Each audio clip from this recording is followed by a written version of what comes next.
संतोष देशमुख हत्या प्रकरणामध्ये सुनावणी करणाऱ्या न्यायाधीशांचा धुळवडीचा फोटो दमानी यांनी ट्विट केला, ज्यात 6 आरोपीची मागणी असणारे पोलीस अधिकारीच न्यायाधीशांसोबत आहेत.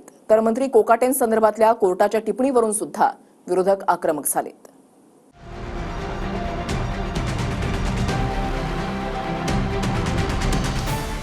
सध्या 2 न्यायमूर्तींवरून राजकीय प्रतिक्रिया तीव्रतेने उमटतायत. पहिलं प्रकरण आहे दमानी यांनी ट्विट केलेला फोटो. सरपंच संतोष देशमुख हत्या प्रकरणाची सुनावणी न्यायाधीश सुधीर भाजीपाले करत आहेत.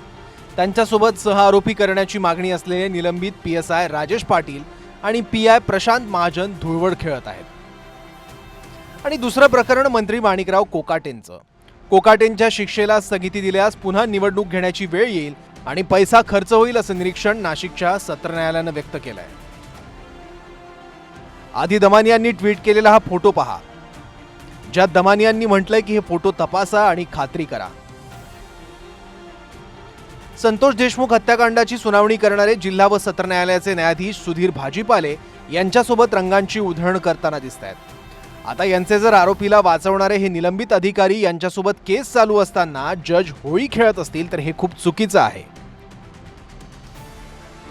न्यायमूर्तींसोबत धुळवडीचा जो फोटो दमानी यांनी ट्विट केला त्यात निलंबित PSI राजेश पाटील आहेत, ज्यात सरपंच संतोष देशमुखांची हत्या खंडणी प्रकरणात आरोपी नंबर 1 वाल्मिक कराड आणि त्याच्या गँग सोबत फिरताना CCTVत कैद झाले. धुळवडीच्या फोटोत दुसरे अधिकारी आहेत PI प्रशांत महाजन. त्यांच्यावर संतोष देशमुख हत्या प्रकरणात दिरंगाईचा आरोप आहे. सध्या त्यांची बीडच्या SP ऑफिसमध्ये बदली करण्यात आली आहे. राजेश पाटील आणि प्रशांत महाजन दोघांनाही सहआरोपी करण्याची मागणी भाजपचेच आमदार सुरेश धस यांनीही केली आहे. आता हे दोघंही अधिकारी होळी खेळताना जर जज बरोबर दिसले तर मला वाटतं हे अतिशय गंभीर आहे. न्यायाची भूमिका निभावेल अशी जी अपेक्षा लोकांची आहे, तर तसं आता जर हे जे आजचं चित्र आहे त्यानंतर ते होईल की नाही अशी शंकेची पाल चुकचुकणं सुद्धा कुठेतरी चुकीचं आहे.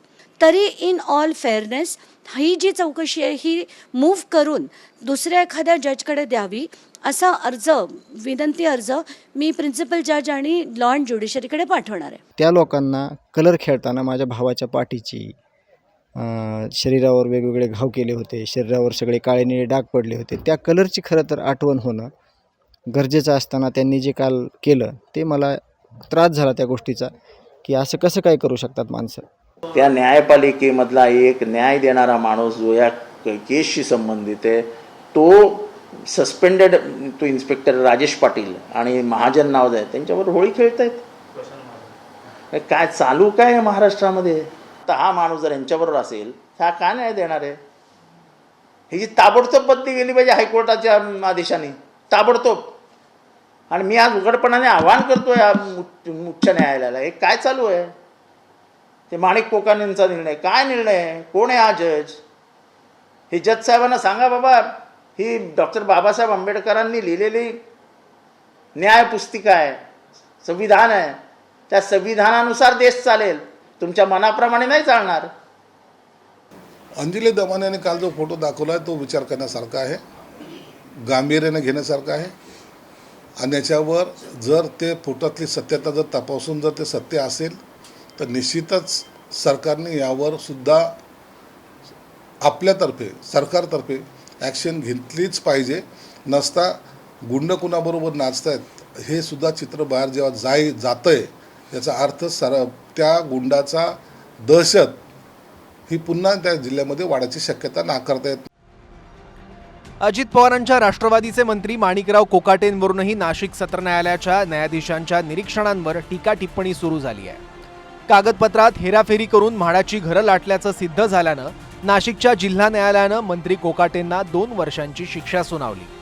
मात्र आमदारकी आणि मंत्रिपदाला स्थगिती देण्याच्या मागणीसाठी कोकाटेंनी सत्र न्यायालयात धाव घेतली. त्यावर 2 वर्षांच्या शिक्षेला स्थगिती देताना सत्र न्यायालयानं म्हटलंय की माणिकराव कोकाटेंवर मतदारांनी वेळोवेळी विश्वास दर्शवला. गेल्या 35 वर्षांपासून कोकाटे अनेक सार्वजनिक पदांवर. कोकाटेंना अपात्र ठरवलं तर पुन्हा पोटनिवडणूक घ्यावी लागेल, जनतेचे पैसे खर्च होतील. हा निर्णय हास्यास्पद आहे, हास्यास्पद निर्णय. मंत्री असल्याने त्यांची प्रतिष्ठा खराब होऊ शकते, पण बेकायदेशीर कृत्य केली तर कायदा त्यांना माफ करू शकत नाही. असं जर कोर्ट म्हणू शकतं तर दुसरा जज कसं काय म्हणू शकतो की नाही आता नको, जाऊ द्या, काय करायचं, खर्च होईल. अरे तुम्हाला काय करायचं, खर्च होईल. तुम्ही तुमचं कायदा वाचून न्याय देण्याचं काम करा ना. हायकोर्टाने खरं तर सुमोठे याची दखल घेतली पाहिजे की असे निर्णय कसे येऊ शकतात, कायद्याच्या विरोधातला निर्णय हा. एखाद्या माणसाचं गुन्हेगारीकरण लपवण्यासाठी जर कोर्ट पुढे येणार असेल आणि त्याला कारण देणार असेल की पैसा खर्च होईल तो होईल. एरवी होत नाही का पैसा खर्च. कोर्ट जर असं बोलायला लागला, खर्चाची चिंता म्हणजे उद्या खून करणारा जर त्याला एखाद्याने खून केला आणि त्याला सजा देतानाच म्हणेल काही कोर्ट, कुठलाही गुन्हेगार असेल त्याला तो गुन्हा केला असेल, तो शिक्षेस पात्र असेल तर मग तो शिक्षा झाली पाहिजे. आता उद्या खून करणारा एखादा लोकप्रतिनिधी असेल आणि हे म्हणतील की तिथे निवडणुकीचा खर्च आता वाढणार आहे, जनतेच्या खिशातून खर्च होणार आहे, त्यामुळे मी याला माफ करतो, अशी न्यायालयाची भूमिका असेल तर हे हास्यास्पद आहे. तर न्यायाची अपेक्षा दुरापास्त होणार. या गोष्टीवरती मी जास्त भाष्य करू इच्छित नाही. न्यायालयीन प्रक्रिया सुरू आहे. मला फक्त स्थगिती मिळालेली आहे. अजून अपील सुरू व्हायचं आहे. अपील सुरू झाल्यानंतर निकाल लागल्यानंतर याच्यावर सविस्तर बोलेन. तोपर्यंत न्यायालयीन बाबी अति जास्त भाष्य करणं योग्य नाही. निवडणूक खर्चाची चिंता करून न्याय देत नसतील तर अशा न्यायमूर्तींबद्दल हायकोर्टानं विचार करावा असं आव्हाडांचं म्हणणं आहे. तर धुळवड प्रकरणात सरकारचेच मंत्री शिरसाट यांनी सरकारनं लक्ष घालण्याची मागणी केली आहे. Bureau report TV9 Marathi.